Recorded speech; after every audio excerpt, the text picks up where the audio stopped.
Second part of the Wave. In the name of God, the All-Merciful, the All-Compassionate. Glory be to God.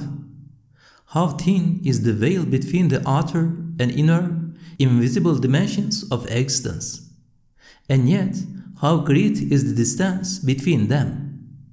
How short, yet long, is the way between this world and the hereafter. How fine, yet thick, is the veil between knowledge and ignorance. How transparent, yet dense, is the space between belief and unbelief. How short is the distance between servitude to God and rebellion, despite their being as far apart as paradise and hell.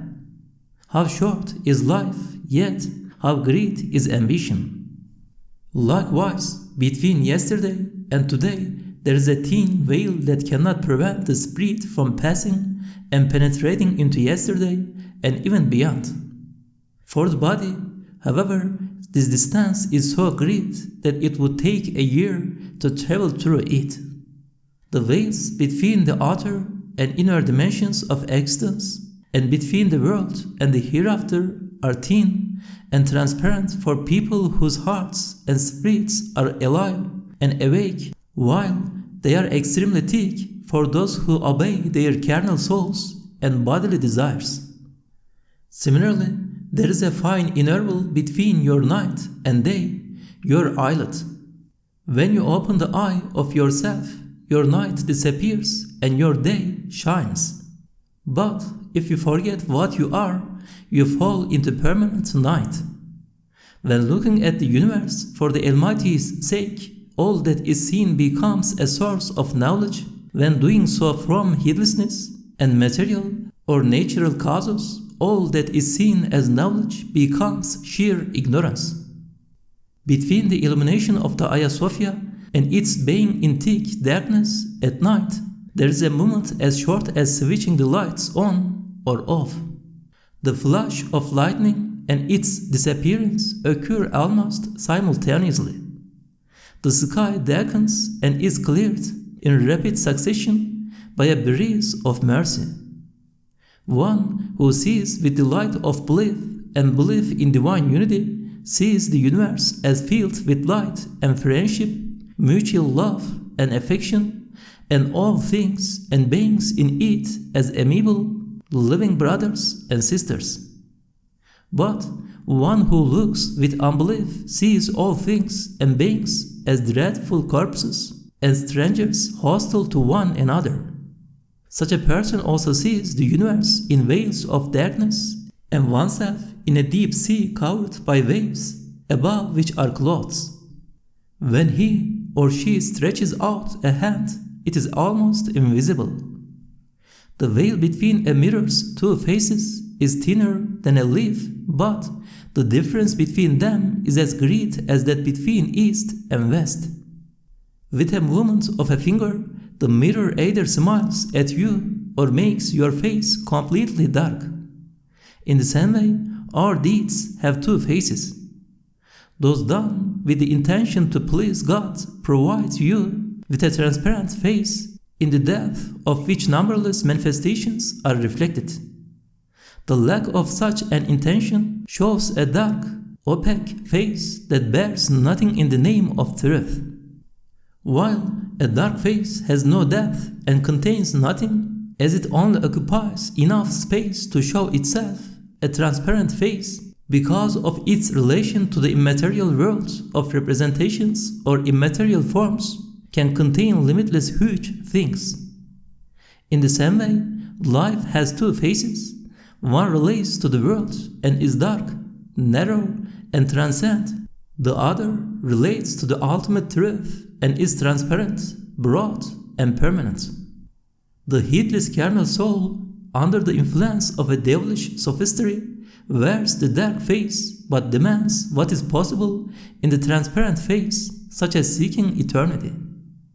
Know, O friend, that your ego holds the key of creation. Although creation's doors seem to be open, actually they are closed. God, the ultimate truth, has entrusted humanity with a key that opens all of creation's doors and unveils the Creator's treasury. This key is your ego, which is an enigma. When you solve that enigma by knowing its nature, creation is open to you. God Almighty gave each person an ego which serves as a unit of comparison so they could understand the attributes of divine lordship. When you know what the ego is, you see it as fine and weak, like a conscious hair in the robe of your existence, like a thin stripe in the cloth of your nature, like an alif, the first Arabic letter in your book. It also has two faces, one turned to good, a passive recipient, not the agent, of God's bounties and blessings, the other turned to evil and non-existence and thinking itself an agent.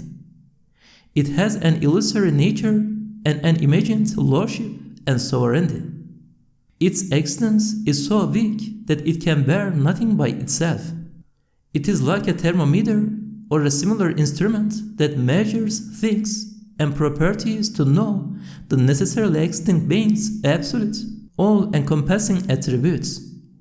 You should be well aware of this and becoming a referent of "He has indeed prospered who provides it" should fulfill the trust you have been given. If you consider your ego a unit of comparison to comprehend the Creator's attributes and names, it becomes an eye for you to see what exists in the universe. In your ego, this information finds that which will confirm it and transform it into real knowledge. Then its claim of lordship or sovereignty and self-ownership ends, and it pursues its existence as illusory.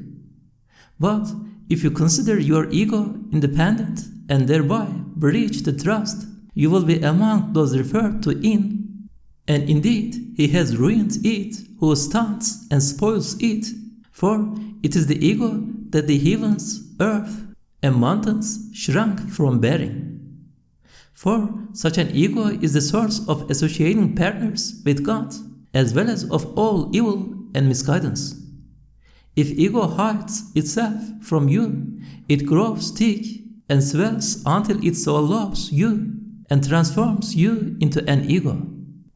It grows stronger with tribal and then racial fanaticism until it becomes a devil contending against its maker's command. Then it likens other people, things, and natural causes with itself, attributing self-ownership and sovereignty to each, and begins to associate partners with God. If you look at creation while in this state, everything is closed just when it seems to have opened, for your eyes return to yourself and you see everything as colored by ego. The color of ego is associating partners with or denying God. Even if all horizons were filled with the most manifest signs of the Creator's existence and unity, what remains in the ego would be a dark point covering all those signs. An important matter. Ego has two faces, one represented by prophethood, the other by human philosophy. The first face, the origin of pure servitude to God, points only to God. With this face, ego has an illusory, dependent existence. Although it appears self-owning, it is owned and controlled by God. It has a supposed, not an established, reality and serves as a measure, a unit of comparison to understand the Creator's attributes. This reality is seen by all prophets who submitted existence to God, affirmed and demonstrated that He has no partners in His sovereignty, lordship, and divinity, and that He holds the keys of and has absolute power over all things. From this transparent face of ego, the all-compassionate has grown a blessed tree of servitude, whose blessed branches, spread through the garden of the universe, hang with clusters of fruits of messengers, prophets, saints, and truth-seeking, pure scholars glittering in the darkness like stars. The second phase, based on philosophy, presents ego with an independent, self-owned existence pointing to itself. Philosophers say that ego has an established reality and that its duty is to become perfected through self-love. This has endangered many kinds of associating partners with God, especially the accursed tree of misguidance. Its branch of lust, which appreciates unjust might or force and physical beauty and a mirth of show, has given to humanity idols before which the misguided prostrate. The branch of wrath has saddled humanity with pharaohs and Nimrods, while that of reason has produced atheists and materialists. Philosophers attribute to God only a part of his kingdom and attribute the rest to that which is not him. Although ego is essentially like air or vapor, the philosopher's mistaken view causes it to grow denser, becoming like fluid, and then, due to superficial familiarity, like a solid thing. Heedlessness then causes it to become frozen, after which rebellion causes it to get stronger and swell until it swallows its owner. It becomes broader with tribal or racial attitudes, and then, because of ascribing self-existence, ownership, and even creativity to other people and natural causes, as it ascribes the same to itself, ego starts to contend against its creator's command. Some philosophers believe that natural causes have real effects in creation and the control of things, and attribute creativity to nature and chance. That is why they deny the resurrection and accept that spirits, or, as is the case with materialists, matter have no beginning. May God assail their perversity, for their conceit has made them playthings of devils who have thrown them into the pits of misguidance. Ego in the normal cosmos, humanity, is the counterpart of nature in the macrocosmos.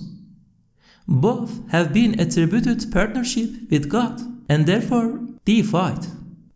Whoever denies false deities and believes in God has indeed taken hold of the most unbreakable handle.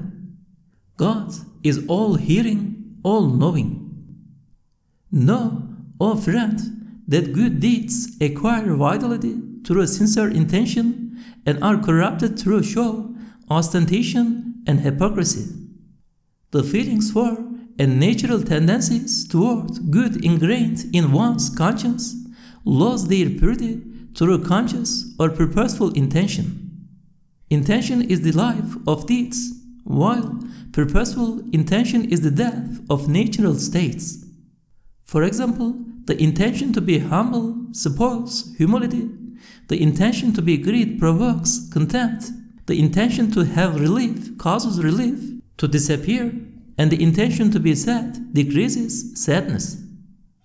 Know, O friend, that the law of growth operates in a tree.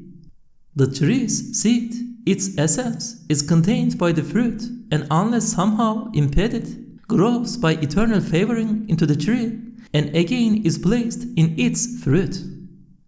The fruit is the tree's most valuable, esteemed, pleasant, important, and illustrious part, as it is the reason for the tree's existence. The universe is a tree, and its branches are such basic elements as earth, water, air, and fire. Its leaves are plants, its blossoms are animals, and its fruits are man and woman. The greatest, most radiant, illustrious, beautiful, noble, comprehensive, and beneficial fruit is Prophet Muhammad, the master of the messengers, the leader of the pious, and the beloved of the Lord of the worlds. He made the ascension, and his eyes did not swerve. The moon split for him. The lizard, gazelle, wolf, camel, mountain, rock, pole, tree, and clod of earth spoke to him. From his fingers flowed water like the spring of Kawthar. He is the most virtuous person one carrying all truths of belief in his person. All manifestations of divine favoring reach creatures through him, and on him are concentrated all mysteries of God's mercifulness. He commands the cavalry of the prophets and the pious ones faithful to their allegiance and promises, and is the most virtuous of all creatures. He bears the standard of the greatest glory through belief in and submission to divine unity, and owns the most esteemed and dignified robe through Islam. He witnesses eternal mysteries, observes the lights, and translates the tones of those preceding him. He is the source of knowledge, forbearance, and wisdom. He attained servitude's highest rank, was distinguished with the highest morality of the purest ranks, and is God's greatest friend and his most noble beloved. Upon him be the most meritorious blessings and peace, so long as the heavens and earth remain. Take my hand, O Master of the Messengers. You are a desired and sought one, O manifest light of God's magnificence. I have no leader, nor refuge other than you. My proof is, there is no deity but God, and Muhammad is God's messenger. O God, I wish I had thousands of tongues with which to ask you for forgiveness until the day of judgment. O God, substitute my treatise for those tongues asking for forgiveness and calling blessings upon the prophets on my behalf forever. O God, sins have made me dumb, and the abundance of my rebellion shames me. My great heedlessness causes me to lower my voice. I knock on the door of your mercy and cry at the door of your forgiveness with the tone of my master and support, Shaykh Abdul Qadir Geylani. May God bless him, and with his appeal, which is acceptable and familiar to the doorkeeper. O one whose mercy embraces all things, O one in whose hand is the dominion of all things, O one whom nothing can harm or benefit, whom nothing can overcome, and from whom nothing can be hidden, whom nothing tires or helps, whom doing something can prevent from doing another thing simultaneously, and whom nothing resembles nor baffles. Forgive me for whatever I do that displeases you, so that you may not call me to account for anything sinful that I did. O one who holds everything by the forelock, and in whose hand are the keys of all things. O one who is the first before all things, the last after all things, the outward above all things, the inward inmost of all things, one overwhelming all things. Forgive me for all things. You are powerful over all things. O one knowing, encompassing, seeing, beholding, overseeing, penetrating, and well aware of all things. Forgive me for all my sins and errors, so that you may not call me to account for anything. You are powerful over all things. O God, I take refuge in your majesty's might, and your might's majesty, and in your sovereignty's power, and your power's sovereignty, from losing my relation to you and little fancies. O neighbor of those who seek your neighborhood, protect me from a satanic lust, clean me of human dirt, and purify me through a sincere love of your Prophet Muhammad, upon him be peace and blessings, from the rust of heedlessness and fancies of ignorance.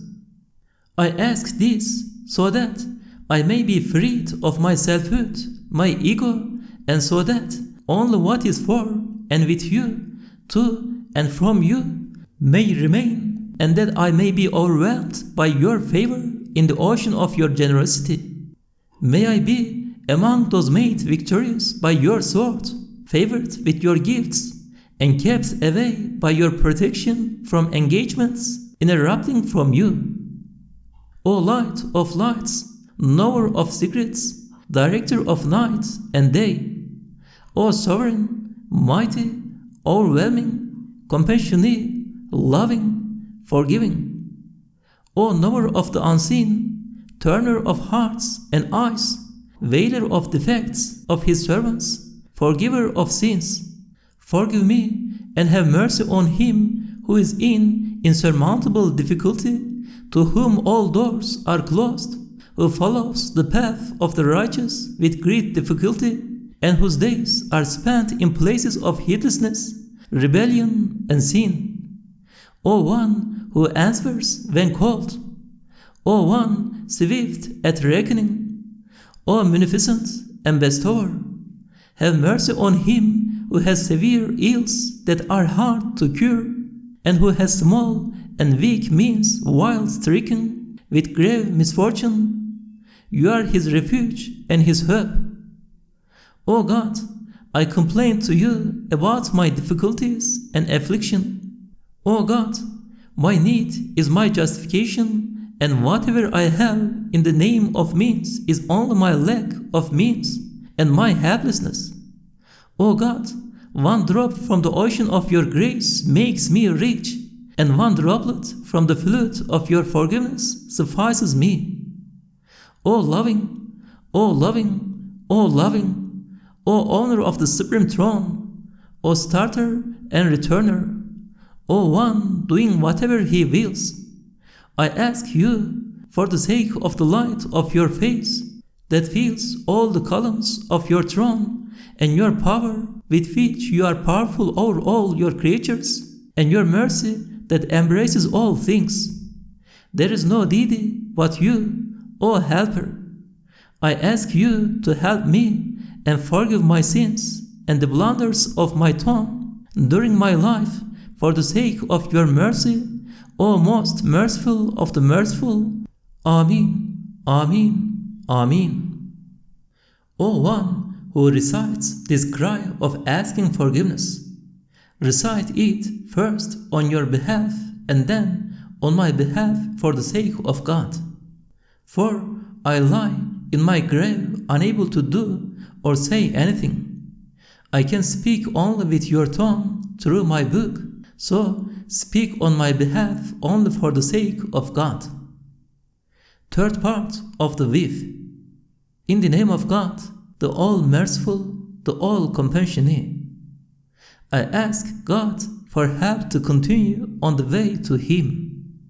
Glory be to Him who makes the heavens speak with His praise and glorify with the words of the planets and other stars.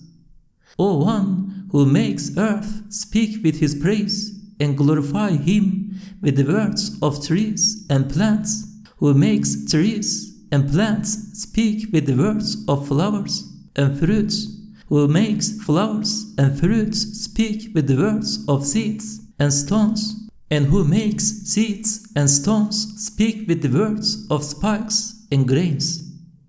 Glory be to you, whom light glorifies with praise in all its radiations, air with its winds, water with its rivers, earth with its rocks, plants with their flowers, trees with their fruits, the atmosphere with its birds, clouds with their rain, and the sky with its moons.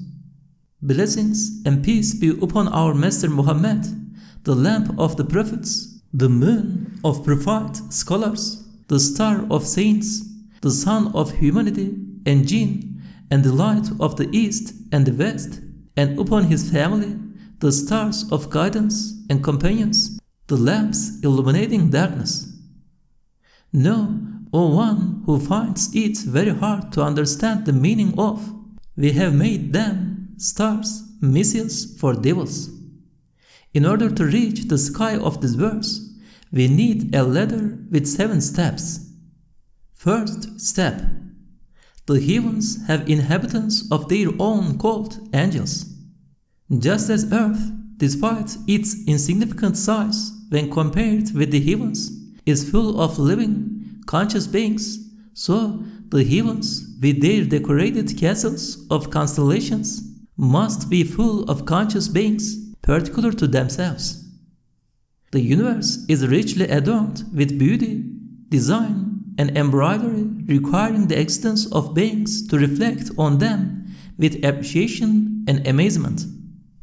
Beauty is displayed only for its lover, as food is given only to the hungry. Humanity and jinn, due to their number or inability, cannot observe and reflect on all of the majestic beauty of existence, for this requires the existence of many kinds of angels and other spirit beings. Second step. There is a close relationship and transaction between earth and heavens. For example, light, heat, and similar blessings come from the heavens. This shows and requires that there is a way for humanity to ascend to the heavens as realized by the prophets, saints, and spirit beings other than angels by being stripped of their bodily weight. Third step. The heavens' order, peace, and tranquility show that their inhabitants must not resemble those of earth, where confusion and convulsion, conflict, and testing prevail due to the intermixing of good and evil. The heavens' inhabitants are obedient, doing what they are ordered. Fourth step. The Master of the Day of Reckoning and the Lord of the Worlds has names with different rulings and requiring different manifestations. For example, the name requiring that angels be sent to fight unbelievers in the lines of the prophets' companions also requires the struggle between angels and devils, between the good of the heavens and the evil of earth. Fifth step. Evil spirit beings imitate good ones in their attempt to ascend to the heavens. The inhabitants of the heavens confront and repel them.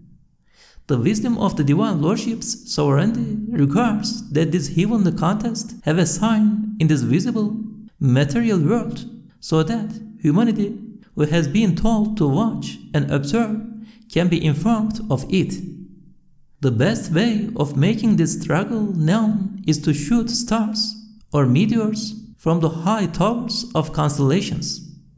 Unlike all other cosmic events having many instances of wisdom, there is no wisdom proper to this event other than serving as a sign of this heavenly struggle, an instance of wisdom known and witnessed by all truth-seeking people.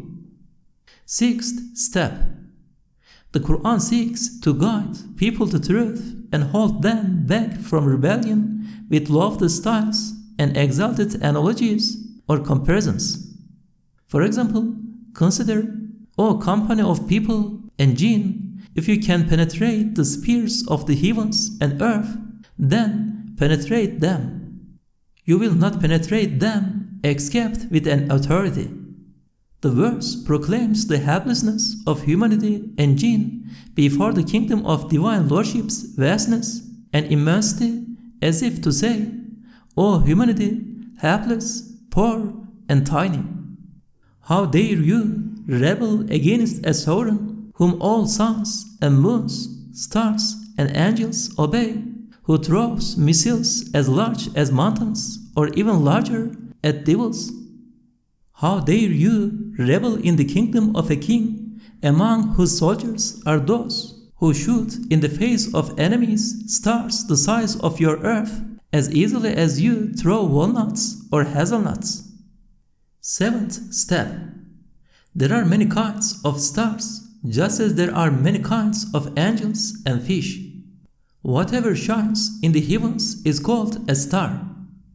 Some glitter like jewels and adorn the heavens as fruits adorn a garden and fish a sea. There are others used to kill devils as a sign of the existence of the gods in the heavens, who are on the alert and obedient, and who refrain from mixing with the rebellious, or as a symbol of the law of struggle or contest prevailing in the heavens. God's is the perfect, most conclusive argument and the greatest wisdom.